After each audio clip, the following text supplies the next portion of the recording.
कि मनीष ठाकुर ने धोया इसको जैसे धोबी कपड़े धोता है ना, कभी बहुत मैला कपड़ा हो जाता है।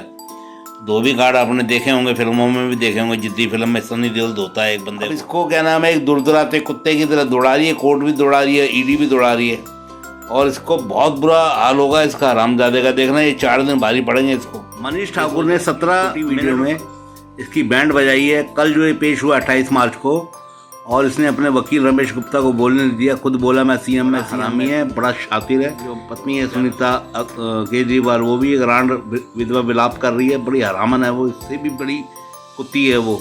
ये कुत्ता है तो वो कुत्ती है, बहुत खतरनाक है। दोस्तों नमस्कार, फिर से स्वागत है आपको फिल्म और सोशल टिप्स के सेक्शन में। अरविंद केजरीवाल पर वीडियो बना रहा हूँ दोस्तों।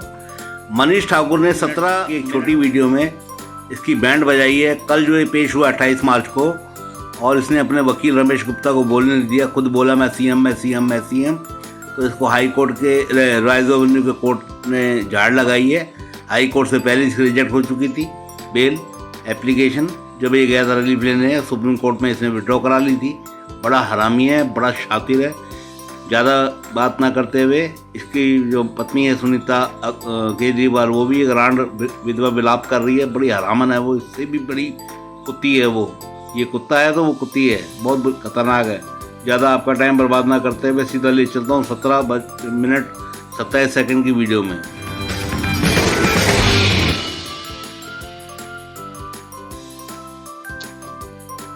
नमस्कार, कैसे हैं आप? शातिर अरविंद केजरीवाल कोर्ट में पेश हुए वो खुद को चांदनी चौक के चोर से भी बदतर बताने लगे। ये वो केजरीवाल थे जो 2 मिनट पहले अहंकार में थे कि वो दिल्ली के सीएम हैं। केजरीवाल लगातार अहंकार में थे कि वो दिल्ली के सीएम हैं, और दिल्ली के सीएम को ईडी बिना सबूत की इकट्ठा ले आई। दिल्ली के सीएम को ईडी सिर्फ कुछ लोगों के बयानात पे उठाकर ले आई। दिल्ली के सीएम को इस आधार पे गिरफ्तार कर लिया गया कि डिप्टी सीएम के सेक्रेटरी ने किसी का नाम लिया था। लगातार केजरीवाल कोर्ट में खुद को सीएम कह रहे थे, तो कोर्ट ने टोका, आप बतौर सीएम यहां नहीं आए हैं। अरविंद केजरीवाल फिर खुद को चांदनी चौक का चोर बताने लगे। ये ढोंगी केजरीवाल यह कहने लगे कि मुझे जिस तरह से मेरी गिरफ्तार हुई है, चांदनी चौक के पॉकेटमार, चांदनी चौक के चोरों की भी ऐसी की दुर्दशा नहीं होती है। दिल्ली के आम जन को यह बात बहुत अच्छी लगी होगी कि मैं दिल्ली का मालिक। विधानसभा में ऐसा अहंकार पालने वाले केजरी की ऐसी दुर्गति हो। केजरीवाल का शातिराना खेल कोर्ट में देखिए कि जो केजरीवाल सुप्रीम कोर्ट पहुंच गया था देश के सबसे महंगे वकील के माध्यम से, और जिस केजरीवाल ने यह कहा कि मेरी गिरफ्तारी ही गैर कानूनी है, जो केजरीवाल सुप्रीम कोर्ट पहुंचा और सुप्रीम कोर्ट में यह अर्जी लगा दी कि उसकी गिरफ्तारी गैर कानूनी है, उसकी गिरफ्तारी पर रोक लगाया जाए और ईडी के इस गिरफ्तारी को इल्लीगल बताया जाए। वो केजरीवाल लोअर कोर्ट में पेश हुआ और ईडी के वारंट का विरोध नहीं किया। वारंट का विरोध तो छोड़िए साहब, इस केजरीवाल ने इतना भी नहीं कहा कि हमें बेल दे दीजिए। अब कल्पना कीजिए, जिस ड्रामेबाज केजरीवाल ने सुप्रीम कोर्ट में इतनी बड़ी नौटंकी की कि गिरफ्तारी के तुरंत बाद सुप्रीम कोर्ट पहुंच गया। सुप्रीम कोर्ट में जब ऐसा लगा कि कांड उल्टा पहुंच जाएगा तो हाईकोर्ट पहुंच गया। हाईकोर्ट से कहा कि मेरी गिरफ्तारी इल्लीगल है, मेरी गिरफ्तारी गैर कानूनी है, इस मामले में मुझे फंसाया गया है, मेरे खिलाफ कोई सबूत नहीं है, इसीलिए इस गिरफ्तारी को गैर कानूनी बताया जाए और मुझे ईडी के हिरासत से मुक्त कराया जाए। हाईकोर्ट में जब याचिका खारिज हुई तो केजरीवाल लोअर कोर्ट में, केजरीवाल की खैर इनकी पुलिस कस्टडी, ईडी कस्टडी खत्म हुई, तो कायदे से केजरीवाल को बेल मांगना चाहिए कि भाई हमें जमानत दीजिए, ये गैर कानूनी तरीके से हमें फंसाया गया। केजरीवाल के पास दिल्ली के सबसे नामी गिरामी वकीलों का समूह था। केजरीवाल के पास रमेश गुप्ता थे, मेरे पुराने जानने वाले वकील हैं, क्योंकि बहुत क्लोजली उनके चैंबर में अच्छा समय बीता है और उनके वकालत के स्टाइल को जानता हूं। दिल्ली बार एसोसिएशन के प्रेसिडेंट वो भी मौजूद थे, संजीव नसियार। टेलीविजन चैनल पे आज आप संजीव नसियार को भी देखे होंगे। संजीव नसियार बहुत पुराने मित्र हैं हमारे, और दिल्ली हाईकोर्ट बार एसोसिएशन के लंबे समय प्रेसिडेंट रहे। दिल्ली में दबंग वकील माने जाते हैं, प्रभावशाली वकील माने जाते हैं। तो आप कल्पना कीजिए, दिल्ली बार एसोसिएशन का लंबे समय तक प्रेसिडेंट, मेरे ख्याल से अभी भी प्रेसिडेंट है वो दिल्ली बार एसोसिएशन, और रमेश गुप्ता पूरी दिल्ली का सबसे प्रभावशाली वकील। ये दो इतने प्रभावशाली वकील, मैं क्यों गिना रहा हूं, ये दो इतने प्रभावशाली वकील जिनका दिल्ली में अपना दबदबा है वकालत में, ये दोनों वकील पेश हुए। और रमेश गुप्ता को यदि आपने टीवी पे बयान देते देखा, चूंकि बहुत तेज तर्रार लॉयर है, तो उन्होंने कुछ भी नहीं कहा, मैंने कहा, उन्होंने कहा केजरीवाल बयान टीवी कोर्ट को कुछ बताना चाह रहे थे। अब जरा देखिएगा, मुझे लगता है कि व्यक्तिगत मेरी मुलाकात हो या फोन पे बात हो तो मैं उनसे पूछूंगा कि क्या केजरी आप लोगों की भी बात नहीं सुनता, क्या केजरी अपने वकील की भी बात नहीं सुनते? क्या केजरीवाल के बारे में रमेश गुप्ता ने कहा केजरीवाल खुद कोर्ट से बात करना चाहते थे, उन्होंने खुद कोर्ट से बात किया, ये टेलीविजन चैनल पर रमेश गुप्ता बता रहे थे। उसके बाद संजीव नसियार भी उनका पक्ष लेने आए। लेकिन कमाल की बात यह है कि इतने प्रभावशाली वकीलों के माध्यम से केजरीवाल ने खुद के लिए बेल नहीं मांगी। क्यों? देश के सबसे महंगे वकील को सुप्रीम कोर्ट में रात में भिजवा दिया जिसका केजरीवाल ने, और कहा कि हमारी गिरफ्तारी इलीगल है, इस गिरफ्तारी से हमें बचाइए, ईडी की हिरासत इलीगल है, ईडी की हिरासत को इलीगल कहिए। वो केजरीवाल लोअर कोर्ट में बेल तक नहीं मांगता है। क्यों? दरअसल केजरीवाल को पूरा खेल समझ में आ गया। केजरीवाल यदि बेल मांगता तो बेल रिजेक्ट होता। अब सोचिए, जब केजरीवाल ने बेल नहीं मांगा तो क्या होता? दरअसल केजरी के बारे में ईडी ने बताया कि इसको हम 23 तारीख को उठा के ले गए थे, 23 को, 24 को, 25 को, 26 को। जब हम ले गए, इसने हमें कोई कॉपरेट नहीं किया, हम इससे बात ही नहीं कर पा रहे हैं, ये बहुत दूर तेज तर्रार आदमी है, ये आदमी शातिर है, ये कॉपरेट नहीं कर रहा है, इसके पास से हमने 4 मोबाइल और लैपटॉप और मोबाइल, इसकी बीवी का मोबाइल हमारे पास है, इससे इसका मोबाइल है, और ये पासवर्ड नहीं दे रहा। ईडी के मुताबिक इसकी बीवी के मोबाइल से, जो सुनीता केजरीवाल के मोबाइल से कई चौंकाने वाले तथ्य सामने आए। ईडी ने कहा कि यह हमें विजिटर डायरेक्ट रजिस्टर नहीं दे रहा। देखिए, कभी भी कोई केस होता है, किसी सोसाइटी में कोई केस हो जाता है, तो विजिटर रजिस्टर होता है कि कौन आया कौन गया। अब केजरीवाल का जो निजी आवास है, उसमें कौन आया कौन गया, यह विजिटर जो रजिस्टर है, उस विजिटर रजिस्टर को केजरी ने देने से मना कर दिया। केजरी वो विजिटर रजिस्टर कह रहा मैं नहीं दूंगा। केजरी टेलीफोन जो अपना मोबाइल है उसका पासवर्ड नहीं दे रहा। अब यदि मोबाइल का पासवर्ड नहीं मिलेगा तो खुलेगा नहीं। तो केजरी के कोर्ट के वकील ने के सामने में कोर्ट में ईडी ने कहा यदि हमें ये अपना मोबाइल नहीं देगा, यदि पासवर्ड नहीं देगा, मोबाइल तुम्हारे पास है तो हम पासवर्ड तोड़ देंगे। कोर्ट ने एक तरह से आज हरी झंडी दे दी कि पासवर्ड यदि तुम तोड़ सकते हो तो तोड़ दो।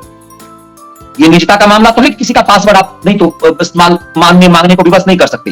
लेकिन केजरी एक सीरियस मामले में एक्यूज्ड है और वो पासवर्ड नहीं दे रहा। अब खेल इस बात को समझिए कि केजरीवाल ने कोर्ट में यह नैरेटिव पैदा करने की कोशिश की कि ये पूरा मामला पॉलिटिकल है। आज केजरीवाल का पूरे षड्यंत्र की यूं कहिए कि हवा निकल गई।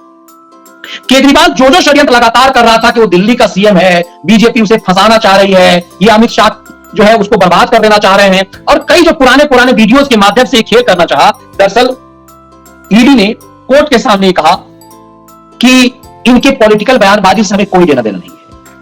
किसने किस पॉलिटिकल पार्टी को क्या दिया इससे हमें कोई मतलब नहीं। हमारा मतलब यह है कि केजरीवाल के बारे में एक गवाह ने कहा कि 3 करोड़ रुपए हमने केजरीवाल, ये बात के कविता ने कहा। 100 करोड़ रुपए तो सीधे मनीष सिसोदिया और इनको 100 करोड़ रुपए दिए गए। अब इस मामले में ईडी ने कहा कि 4 लोग जो सरकारी गवाह बने हैं, उन चारों लोगों ने केजरीवाल को इस पूरे मामले का मास्टरमाइंड और सरगना बताया। अब जो ही ये 4 लोगों के नाम आए तो केजरीवाल ने कहा कि मुझे इन 4 लोगों के बयान पर अरेस्ट कर लिया गया। ये 4 लोग इस पूरे मामले के एक्यूज्ड हैं और उसे सरकारी गवाह बना दिया गया मुझे फंसाने की। तो दरअसल आज ईडी के रिमांड का विरोध तो छोड़िए, बेल ना मांगना यह साबित कर गया कोर्ट के सामने में। कोर्ट इस बात से कन्विंस हो गई कि खेल तो बड़ा जबरदस्त है। केजरीवाल नौटंकी तो खूब कर रहा है, पॉलिटिकल बयानबाजी तो खूब कर रहा है, यह बताने का खेल तो खूब कर रहा है कि हमें फंसाया गया है जी। इस पूरे मामले में जो एक्यूज्ड है, जो जिसकी गवाही पर हमें यह कहा जा रहा है, जो शरद रेड्डी, वो शरद रेड्डी को 50 करोड़ रुपए उसने बीजेपी को दिया है इलेक्टोरल बॉन्ड में, उसके साक्ष्य मिले हैं, और वो इस मामले में शराब माफियागिरी में मेन एक्यूज्ड है, उसे बचाने के लिए सरकारी गवाह बनाया जा रहा है। ईडी ने कहा हमें इन सब चीजों से कोई मतलब नहीं। अब पूरा खेल इस बात को लेकर के है कि केजरीवाल आज ये मनीष सिसोदिया को भी कोर्ट में फंसाता हुआ नजर आया। केजरीवाल ने कहा कि सिसोदिया का जो सेक्रेटरी है उसके बयान से मुझे गिरफ्तार किया जा रहा है, और कहा जा रहा है कि इसकी एंट्री जो लगातार हमारे सरकारी निवास में थी। अब solicitor general, additional solicitor general S V Raju ने इस पूरी चीजों को बताना शुरू किया कि इसका अहंकार है। केजरीवाल बार बार सीएम होने का अहंकार दे रहा है, और उन्होंने कहा कि माय लॉर्ड यदि कोर्ट में बार बार अपने आप को मैं दिल्ली का बॉस हूं, मैं दिल्ली का सीएम हूं ऐसी बातें कर रहा है, तो सोचिए ईडी की कस्टडी में क्या कर रहा होगा। दरअसल ईडी की कस्टडी को लेकर के पिछली बार जब 10 दिनों की कस्टडी मांगी थी ईडी ने, तो कोर्ट ने उनको 6 दिन की कस्टडी। आज फिर ईडी ने 7 दिन की कस्टडी मांग ली तो 4 दिन की कस्टडी ईडी को मिली है। इन 4 दिनों में केजरीवाल को कहां कहां घुमाया जाएगा और क्या क्या सबूत लिए जाएंगे इसके बारे में कोर्ट ने नहीं बताया, लेकिन यह संदेश दे दिया कि इस पूरे मामले में केजरी की बीवी के फोन मिलने के क्या मायने हैं। दरअसल अब इन सब चीजों से साबित हो रहा है कि केजरी ने शराब माफियागिरी के धंधे को घरेलू धंधा बना लिया। क्या केजरीवाल की पत्नी भी इसमें इन्वॉल्व है और इसीलिए केजरीवाल की बीवी बार बार इस विक्टिम कार्ड को खेल रही है। केजरीवाल की बीवी के फोन से क्या कुछ मिला है जिसको इंडिकेट कोर्ट में आज किया गया है। अब दूसरी तरफ दिल्ली हाईकोर्ट के बारे में आपने देखा कि दिल्ली हाईकोर्ट में यह मामला आ गया कि केजरीवाल को इस्तीफा देना चाहिए। अब एलजी ने साफ तौर पर कह दिया कि हम जेल से तो चलने नहीं देंगे चाहिए। अब जरा इस बात को समझिए कि केजरी ने ईडी के समन का, ईडी के वारंट का विरोध क्यों, ईडी की कस्टडी का विरोध क्यों नहीं किया। आमतौर पर कस्टडी का विरोध जबरदस्त किया जाता है। केजरीवाल के वकील ने कस्टडी का कोई विरोध ही नहीं किया। केजरीवाल ने और केजरीवाल के वकील ने बेल मांगा ही नहीं। अब यही खेल है। केजरीवाल को पता है कि यदि वो बेल मांगेगा तो उल्टा पड़ जाएगा। ईडी के कस्टडी का यदि वो विरोध करता तो तिहाड़ जेल जाता। यदि कोर्ट इस बात से कन्विंस होती कि ईडी के कस्टडी में का कोई मतलब नहीं बनता है, ईडी 6 दिन में भी केजरीवाल से कुछ भी उगलवा नहीं पाई, आज कोर्ट ये कह सकता था कि भाई 6 दिन में तुम कुछ नहीं उखाड़ पाए, 6 दिन में तुम केजरीवाल से कुछ भी पता नहीं कर पाए, तो तुम इसका मतलब अगले 6 दिन में भी कुछ नहीं पता कर पाओगे। आमतौर पर ईडी को इस बात को लेकर के फटकार लगनी चाहिए कि 6 दिन से तुम्हारी हिरासत में एक्यूज है और तुमने कुछ भी पता नहीं किया। लेकिन यदि इसके लिए केजरीवाल के वकील विरोध करते, केजरीवाल यदि विरोध करते तो बात समझ में आती। दरअसल जो ही आज कोर्ट में केजरी की पेशी हुई, कोर्ट में केजरी की पेशी होते ही केजरी ने कहा हमें ईडी के कस्टडी का विरोध नहीं करना, मुझे ईडी जितना दिन कस्टडी, बहुत गौर से समझिएगा, आज कोर्ट में केजरी ने कहा कि मुझे जितना दिन ईडी रखना चाहे कोर्ट में रखे, मुझे ईडी की कस्टडी का विरोध नहीं करना। दरअसल केजरीवाल को लगता है कि जब 14 दिन की ईडी कस्टडी पूरी हो जाएगी तो उसके पास जो देश के सबसे महंगे और सबसे प्रभावशाली वकील हैं वो उन्हें तिहाड़ जेल नहीं जाने देंगे। बहुत महत्वपूर्ण बात। केजरीवाल को लग रहा है कि अब ईडी की कस्टडी तो हो गई, गिरफ्तारी तो हो गई, बदनामी तो हो गई, लेकिन अब तिहाड़ से बचा जाना चाहिए। यदि तिहाड़ चला गया तो मेरी स्थिति संजय सिंह जैसी हो जाएगी, मेरी औकात अपने लठैत संजय सिंह जैसी हो जाएगी, सिसोदिया जैसी हो जाएगी, सत्येंद्र जैन जैसी हो जाएगी। हम उन सबसे अलग नहीं हो जाएंगे और मुझे भी लोग तिहाड़ी कहना शुरू कर देंगे। अरे केजरी तिहाड़ी, जैसे चिदम्बरम को कहते हैं ना तिहाड़ी, तिहाड़ रिटर्न के चिदम्बरम, और हम लोग एक पत्रकार को भी कहते हैं ना कि तिहाड़ी कहते हैं, लोग कहते हैं तिहाड़ी। तो तिहाड़ी एक ऐसा शब्द है, केजरीवाल उस कलंक से बचना चाह रहे हैं और केजरीवाल को उनके वकीलों ने कन्विंस कर दिया है कि हम तुम्हें तिहाड़ जेल नहीं जाने देंगे, हम इतना बड़े वकील हैं, हमारा इतना प्रभाव है। तो केजरीवाल ने सोचा कि 14 दिन ईडी की कस्टडी यदि हो जाएगी तो ईडी 14 दिन से ज्यादा की कस्टडी मांग नहीं पाएगी। फिर हम प्रेशर करेंगे कि भाई ईडी कुछ हमसे पूछ नहीं पाई, कस्टडी हमारी जो लेकर के इसके पीछे कुछ मिला नहीं, और केजरीवाल जो लगातार नैरेटिव बनाते हैं कि कुछ नहीं मिला जी, कुछ नहीं मिला जी। तो सही बात है, 6 दिन के अंदर केजरीवाल के बारे में ईडी ने आज कोर्ट में कुछ भी नहीं बताया। ईडी ने कोर्ट में आज कुछ भी ऐसा नहीं बताया कि केजरीवाल से हमें क्या कुछ मिला। ईडी ने यही कहा कि 23 तारीख को, 24 तारीख को, 25 तारीख को, 26 तारीख को, 23, 24, 25, 26 मार्च को सुबह से लेकर शाम तक हम इसके पास बैठे रहे। इसने कॉपरेट नहीं किया, इसने अपने मोबाइल का पासवर्ड हमें नहीं दिया, इसने अपने दीदी के मोबाइल का पासवर्ड नहीं दिया, इसने लैपटॉप और सिस्टम का पासवर्ड नहीं दिया, इसने विजिटर डायरी कहां छुपा रखी ये नहीं बताया, इसने ये नहीं बताया कि शराब माफियागिरी के धंधे के समय जिसका मोबाइल था वो मोबाइल कहां है। ये मोबाइल जिस तरह से मनीष सिसोदिया ने उस मोबाइल को तोड़ ताड़ के फेंक दिया, जिस तरह से सत्येंद्र जैन ने फेंक दिया, उसी तरह से केजरीवाल ने भी अपने मोबाइल को नष्ट कर दिया। केजरी जो मोबाइल यूज कर रहा है वो नया मोबाइल है, अभी 6-7 महीने पहले उसने खरीदा है। दरअसल केजरीवाल को पता था कि जो ही मनीष सिसोदिया गिरफ्तार हुआ तो केजरीवाल को लग गया कि अरेस्ट वो भी हो सकता है, तो केजरीवाल ने अपने पुराने मोबाइल को नष्ट कर दिया, कहीं नदी में फेंक दिया। जिस तरह से एक शातिर चोर करता है, केजरीवाल ने सब कुछ वैसे ही किया जिस तरह से एक शातिर, एक हैबिचुअल क्रिमिनल जो काम करता है कि अपने डिवाइस को नष्ट कर देना। तो केजरीवाल ने क्या कूच करके मोबाइल को थूर करके बिल्कुल फोड़ फाड़ करके बर्बाद कर दिया, गंगा नदी यमुना नदी में फेंक दिया। ये बात ईडी ये जानना चाहिए। ईडी से लगातार पूछे तुम्हारा मोबाइल कहां है, क्योंकि कुछ चीजें मोबाइल में होती है, हर चीज सिम से नहीं मिल पाता, कुछ चीजें मोबाइल के से ढूंढा जा सकता है, तो मोबाइल नहीं मिल पा रहा। यदि मोबाइल नहीं भी मिल पाएगा तो आज के डेट में टेक्नोलॉजी इतनी मजबूत है कि वो ढूंढा जा सकता है। इसीलिए ईडी ने कहा माय लॉर्ड, हम आपको इशारा कर रहे हैं, इसने हमें दिया नहीं है अपना पासवर्ड, हम अब पासवर्ड निकाल लेंगे, हमारे पास वो भी टेक्नोलॉजी है। इसका मतलब साफ हो गया कि केजरीवाल के पास से जब पहली बार मोबाइल छीना गया उसके शीशमहल में, तो केजरीवाल और उसकी बीवी दोनों उछल पड़ी। ईडी के मुताबिक दोनों परेशान हो गए मोबाइल छीनते ही। इसका मतलब है कि मोबाइल में कुछ बहुत गंभीर चीज है जिससे बचना चाह रहा है, और इसे लग रहा है कि ईडी की ये हिरासत की अवधि खत्म हो जाएगी तो फिर हमारे वकील हमें छुड़ा लेंगे, हम जेल नहीं जा पाएंगे। दरअसल केजरी को यह लगता है कि एलजी ताल ठोक करके कह रहे हैं, अमित शाह और एलजी केजरीवाल का जेल जाने का इंतजार कर रहे हैं। ये सब इंतजार कर रहे हैं केजरीवाल कब जेल जाएगा। जब तक वो पुलिस कस्टडी में है तब तक तो इसके इस्तीफे की बात नहीं हुई। जो ही ये पुलिस कस्टडी से बाहर आएगा तो तिहाड़ जाएगा। इसे कोई वकील, जो इतने गंभीर साक्ष्य हैं, इसे धरती का कोई भी वकील इसे जमानत नहीं दिला सकता बिना तिहाड़ गए। अब जो ही तिहाड़ जाएगा, लेफ्टिनेंट गवर्नर लगातार कह रहे हैं कि हम जेल से सरकार तो नहीं चलेंगे। सरकार किसकी होती है? लेफ्टिनेंट गवर्नर की। लेफ्टिनेंट गवर्नर दिल्ली ने कहा कि हम जेल से सरकार नहीं चले देंगे, और हाईकोर्ट के लेफ्टिनेंट जनरल, जो दिल्ली के लेफ्टिनेंट जनरल है, उपराज्यपाल हैं, उनको एक तरह से हरी झंडी दे दी, और दिल्ली हाईकोर्ट ने कहा कि ये हमारा जुरिडिक्शन नहीं है, हम ये तय नहीं करेंगे कि केजरीवाल को इस्तीफा देना चाहिए नहीं देना चाहिए। ये नैतिक रूप का मामला भी नहीं है, ये कानूनी पहलू, संवैधानिक पहलू है, और इस पर फैसला उपराज्यपाल या राष्ट्रपति करेंगे। ये बात कहकर के दिल्ली हाईकोर्ट ने दिल्ली के उपराज्यपाल को एक तरह से हरी झंडी दी, लेकिन इसके बावजूद दिल्ली के उपराज्यपाल ने कहा कि हम तिहाड़ से सरकार नहीं चलने देंगे, मतलब पुलिस कस्टडी से तो चला ले, तिहाड़ से नहीं चलाने देंगे। अब आपको तब समझ में आएगा कि केजरीवाल ने जमानत का विरोध क्यों नहीं किया, केजरीवाल ने जमानत क्यों नहीं मांगी, और केजरीवाल ने ईडी की हिरासत का क्यों नहीं विरोध किया। केजरीवाल को लगता है कि वो तिहाड़ से बच जाएगा, और तिहाड़ नहीं जा पाएगा, और तिहाड़ जाना उसको लग रहा है आज के डेट में कि लोग तिहाड़ी कहेंगे कलंकित हो जाएंगे। इसीलिए ईडी की हिरासत को 14 दिन पुराना चाहता है, ताकि उसके वकील ये तर्क दे सके कि 14 दिन मैक्सिमम ईडी ने अपनी हिरासत में रखा और केजरीवाल से कुछ भी नहीं बोल पाए। इतना तय है कि केजरीवाल जैसे धूर्त को जब तक, मतलब आप दिल्ली पुलिस के स्टाइल में, दूसरे पुलिस के स्टाइल में भी पीटा जाएगा तब भी वो नहीं बताएंगे। ईडी मारपीट करती नहीं है, टॉर्चर करती है। ऐसे में केजरीवाल जैसे शातिर लोग ऐसे टॉर्चर से परेशान नहीं होते, तो केजरीवाल कुछ भी उगलेगा इसकी संभावना बहुत कम है। लेकिन विजिटर डायरी नहीं उपलब्ध कराना, पासवर्ड नहीं देना, यदि तुम चोर नहीं हो तुम्हें पासवर्ड देने में क्या आपत्ति हो रही है?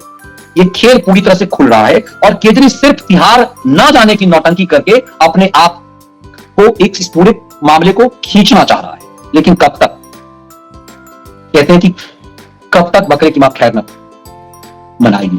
यही कंडीशन केजरीवाल की हो गई है। केजरीवाल की करीब करीब तबाही अब तय हो गई है। केजरीवाल 1 अप्रैल को जब केजरीवाल की कस्टडी खत्म होगी, केजरीवाल का जेल जाना तय है, और जो ही केजरीवाल जेल जाएगा एक टीका कलंक का लगेगा उसके ऊपर कि दिल्ली का सिटिंग चीफ मिनिस्टर, भारत का एकमात्र सिटिंग चीफ मिनिस्टर तिहाड़ी हुआ, और उसके बाद उसे कान पकड़कर कुर्सी से उतारा गया। केजरीवाल सिर्फ यही चाहता है, तभी 9 वारंट पर केजरीवाल पेश नहीं हुआ। केजरी जितना शातिर है, कहते हैं ना कि उसका बाप वहां ऊपर बैठा हुआ है, और यही वजह है कि अमित शाह या यूं कहें ईडी और जांच एजेंसी 9 वारंट पर केजरीवाल को गिरफ्तार नहीं किया, क्योंकि ये जानते थे कि नौटंकीबाज, ये धुर्त ज्यादा है और इसकी नौटंकी बहुत दिनों तक चलती रही। पूरी दिल्ली की जनता ये जान चुकी हुई है कि केजरीवाल कर क्या रहा है। जो आदमी यह नैरेटिव बनाने की कोशिश कर रहा है कि पूरी दिल्ली में पब्लिक ने उसे चीफ मिनिस्टर बने रहने के लिए किया है, वो दिल्ली में जो नौटंकी चल रही है उस नौटंकी के हिस्से को आप देखिए। केजरीवाल गैंग के लोग, मैं भी केजरीवाल का पर्चा मेट्रो स्टेशनों पर बांट रहे हैं, लेकिन कोई भी लेने को तैयार नहीं है। अब इस बात को देखिए कि मेट्रो स्टेशनों पर, दिल्ली के चौक चौराहे पर, आईटीओ जैसे मेट्रो स्टेशन पे लोग हैं, लेकिन कोई घूम करके देख भी नहीं रहा है केजरी गैंग के लोगों को। ऐसी बेइज्जती, ऐसी जलालत जो है केजरी गैंग की हो रही है, और उसके सामने ये शीश महल की अब अंदर की तस्वीरें आने लगी है कि अंदर की तस्वीरें कैसी है।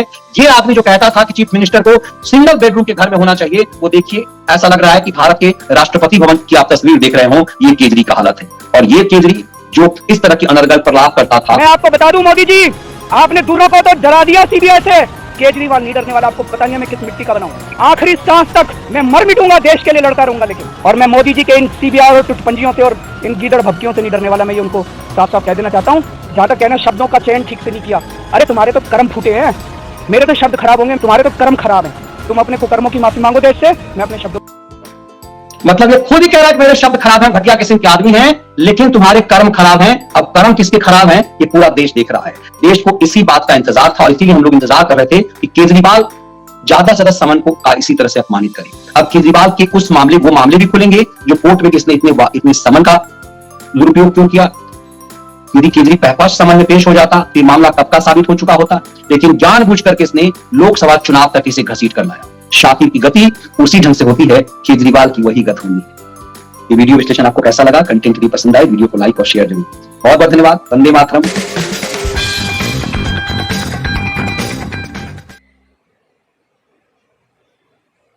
तो दोस्तों वीडियो ख़त्म हुई आपकी 17 मिनट 27 सेकंड की। मनीष ठाकुर ने धोया इसको जैसे धोबी कपड़े धोता है ना, कभी बहुत मैला कपड़ा हो जाता है। धोबी घाट आपने देखे होंगे, फिल्मों में भी देखे होंगे। जिद्दी फिल्म में सनी देओल धोता है एक बंदे को, बिल्कुल धोबी घाट के स्टाइल में। वैसे ही पटका इसको कोर्ट ने लगाया। कोर्ट ने कहा क्या सीएम लगा रखा है, अरविंद केजरीवाल के रूप में पेश हुआ, एक आम आदमी के रूप में पेश हुआ, मैं सीएम। इसने गलती क्या करी? इसने अपने वकील रमेश गुप्ता को, जो कि बहुत ही सीनियर वकील है और दिल्ली के टॉप नंबर 1 वकील आते हैं लोअर कोर्ट वगैरह में, कपिल सिब्बल और अभिषेक मनु सिंह भी, और दुष्यंत दवे तो हाई कोर्ट और उसके लिए मशहूर हैं, सुप्रीम कोर्ट के लिए। मगर ये रमेश गुप्ता का डंका बजता है। इनके साथ एक वकील और थे, उनका नाम भी जिक्र किया इन्होंने, मनीष ठाकुर ने, और ये पर्सनली उनको जानते भी व्यक्तिगत रूप से, पहले टच में रहे हैं। गुप्ता को बोलने नहीं दिया। अब गलती इनसे क्या हो गई कि इन्होंने कह दिया कि हाँ शराब घोटाला हुआ है और वो पैसा जो मनी ट्रेल तो है और वो पैसा गोवा में खर्च हो गया, इनके मुँह से निकल गया। वो रिकॉर्ड हो गई स्टेटमेंट, मजिस्ट्रेट के आगे आप स्टेटमेंट देते हो 164 में वो रिकॉर्ड हो जाती है। उससे आप डिनाई करोगे तो आपको जेल हो जाएगी, थोड़ी होगी लेकिन होगी। तो ये जज के ऊपर निर्भर है बेल दे ना दे, मगर जज के सामने जो बयान देती है पार्टियां 164 में मजिस्ट्रेट के सामने, उस बयान से वो मुकर ही नहीं सकता, क्योंकि जज के सामने दिया बिना दबाव के। एक बयान तो वो होता है थाने में लिखते हैं दबाव में, उसमें डिनाई कर जाते हैं कोर्ट में, मगर जब बयान ही दिया मजिस्ट्रेट के आगे और मजिस्ट्रेट के सामने आप खुद पैरवी करो अपने केस की, वही होगा। अब इसको क्या नाम है, एक दुरदुराते कुत्ते की तरह दौड़ा रही है, कोर्ट भी दौड़ा रही है, ईडी भी दौड़ा रही है, और इसको बहुत बुरा हाल होगा इसका हरामजादे का। देखना ये 4 दिन भारी पड़ेंगे इसको। ये सोच रहा है जेल जाने से बच गया, मगर ये देखना ये ना तो बेल मांग रहा है, ना ईडी की कस्टडी रिमांड से एतराज़ है। इसके वकील ने बिल्कुल भी एतराज़ नहीं किया, बल्कि इसने अपने वकीलों को बोलने नहीं दिया, और वो भी इधर उधर की बातें कर रहे हैं कि जी फलानी पार्टी ने 40 करोड़ दिए थे बीजेपी को, और बीजेपी भाई इससे क्या मतलब है तुम्हारा केस का। सारा सिखाया मनीष ठाकुर ने, बिल्कुल साफ सुथरे अंदाज में अकेले वीडियो करते हैं। ये इतना मज़ा तो नहीं आता, मगर कुल मिलाकर मुद्दे पे ही रहते हैं। 17 मिनट 27 सेकंड की वीडियो में पूरा इन्होंने डिटेल से समझाया कि कोर्ट में आखिर हुआ क्या। तो 28 मार्च को यही अपडेट है दोस्तों। मैंने वीडियो पिछली में बता दिया था 4 दिन की रिमांड और मिली, और ये 4 दिन काटने को भारी पड़ेंगे, 6 दिन से भी ज़्यादा। ना तो ये अपने डिजिटल डायरी के पासवर्ड बता रहा है, ना अपने मोबाइल के पासवर्ड बता रहा है। जो पुराने मोबाइल हैं, चार्ज जो उसने तोड़े हैं या नष्ट किए, उनके बारे में डिटेल नहीं देना। इसी के साथ दोस्तों वीडियो को विश्राम देता हूँ। आप लोगों का दिन शुभ हो। Thank you very much for watching this long video. वंदे मातरम, जय हिंद, जय Bharat. Thank you for watching this long video. Thank you.